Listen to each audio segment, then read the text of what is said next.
চাল কুমড়োর খুব সাধারণ একটা রেসিপি, খুব সহজে বানানো যায়, খুব কম তেল মশলায়, খেতে খুবই সুস্বাদু হয়। তো আসুন দেখা যাক কিভাবে বানাই।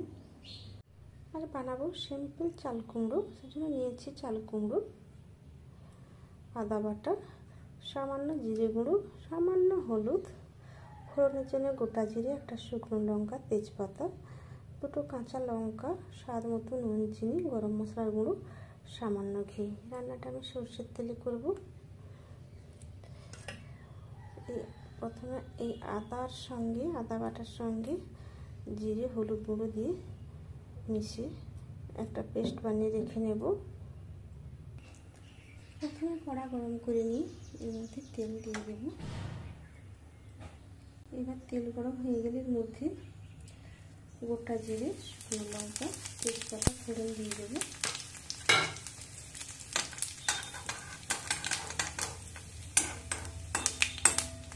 এবার ফোড়ন থেকে সুন্দর গন্ধ বেরোতে শুরু করলে এর মধ্যে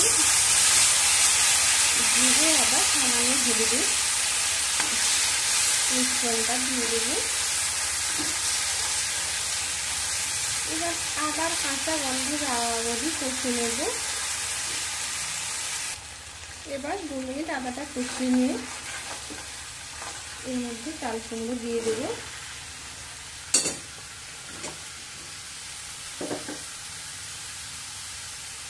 এবার চাল কুমড়োর মধ্যে দেব স্বাদ মতো নুন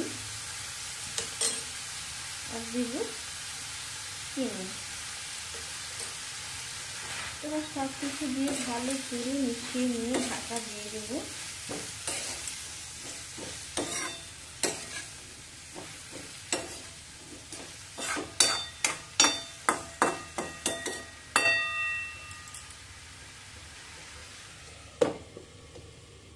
চাল কুমড়োর সঙ্গে দুটো কাঁচা লঙ্কাও দিয়ে নিয়েছি। মাঝে মধ্যে ঢাকা খুলে নাড়িয়ে দেবো। চাল কুমড়োর জলে কিন্তু চাল কুমড়ো সেদ্ধ হয়ে যাবে, এক্সট্রা কোনো জল লাগবে না। আবারও দেখে নেব, চাল কুমড়োর জল কিন্তু নেই, একদম শুকনো হয়ে গেছে। এবার একটু ঘন ঘন ঢাকা তুলে তুলে কষতে হবে, তাও একটু ঢাকা দিয়ে দেবো। সেদ্ধ হতে এখনো বাকি আছে।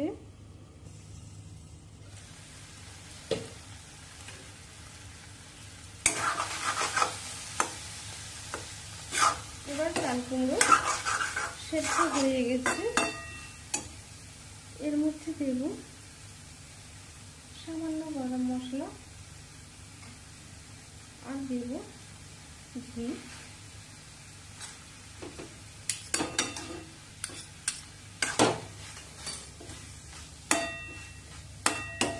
ঘি গরম মশলা দিয়ে মিশিয়ে নিলেই রেডি চাল কুমড়োর ঘন্ট। খুব সহজে সাধারণ এই রান্না, খেতে খুবই সুস্বাদু হয়।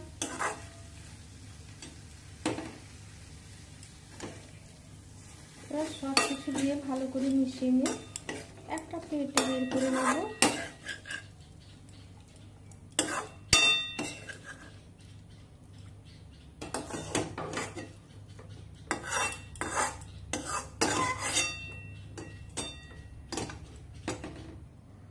তো চাল কুমড়োর ঘন্ট সার্ভ করার জন্য একদম রেডি। আমি কিভাবে বানালাম আপনাদের সঙ্গে শেয়ার করলাম। আপনারা অবশ্যই ট্রাই করবেন আর কেমন লাগলো কমেন্ট করবেন। আজ এই পর্যন্ত।